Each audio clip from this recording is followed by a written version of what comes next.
আমি থাকবো না। কোথায় যাবে বাবা, কোথায়? আমি এখন হসপিটাল যাবো। হসপিটালে কেন? আমার বই কিনা হ্যাঁ প্রথম বাচ্চাটা ভালো মতো বাড়ালো বাবু, হ্যাঁ মানে ভালো মতো মানে হলো, ভালোভাবে হলো, সেইভাবে বলো। আর দ্বিতীয় বাচ্চা বাবু আটকে গেছে। ভাষা বলছো বলো, হসপিটালে আছে? হসপিটালে আটকে গেছে পেটের মধ্যে, এদিকেও আসে না ওদিকেও যায় না। কি করবে তুমি? যাবো তোর বউকে দেখতে।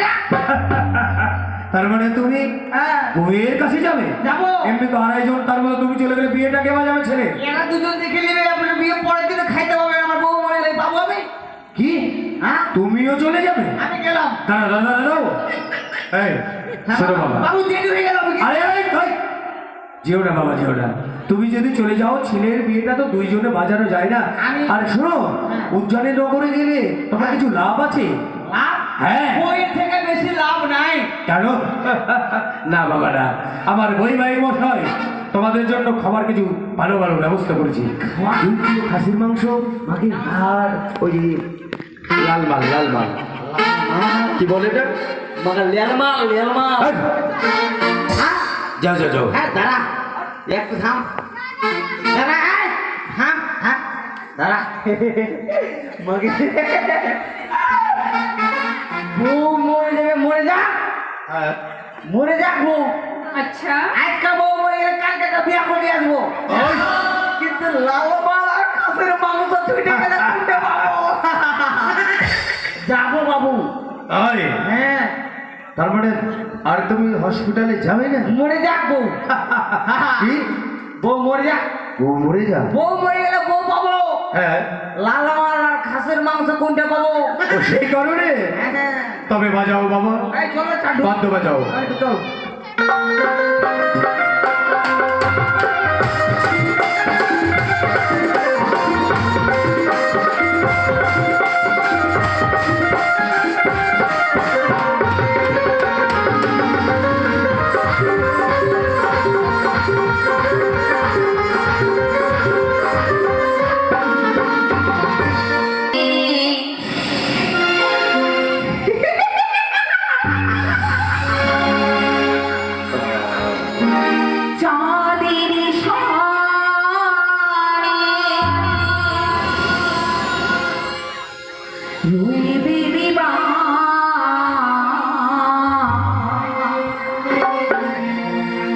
শুরু হলো আমাদের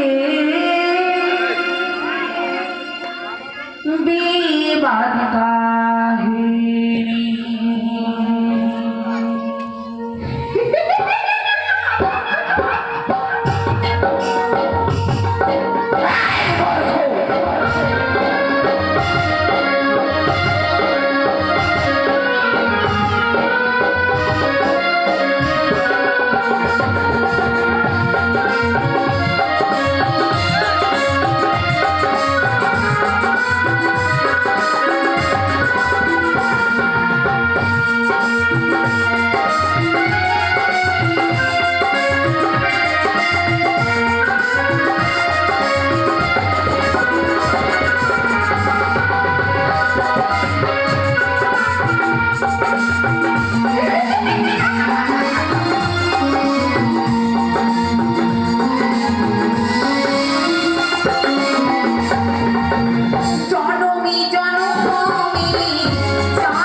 আমার চরণে সে ভক্তি ভরে পুষ্প জল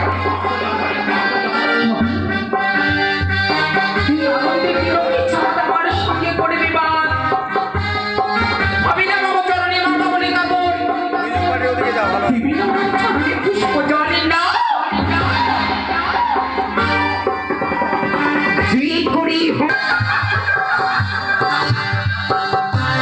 তাই তুমি আমি নাহি প্রয়োজন এই মুহূর্তে চাকরি সম্মুখে যাব দেবীর বৃদ্ধা যুগিনী রূপ ধারণে করে বাঁচাতে চাও এই আনন্দের দিনে আনন্দে আত্মহারা হয়ে তাহলে যদি তাই একটিবার মমচরণে পুষ্প জল সমাজে বিশ্বপূজিতা দায়িত্ব বিলম্বে নাহি প্রয়োজন এই মুহূর্তে দেবীন্দ্র রবীন্দ্রনীকে বৃদ্ধ যোগিনী রূপ ধারণে করে জগৎছবির সম্মুখে পুষ্প বৃক্ষের আশা কোথায় রয়েছ হংসরা এই মুহূর্তে মামা সম্মুখে দাঁড়ার আশা তোমার পৃষ্ঠে চলে যাব সেই মন্ত্র কুমার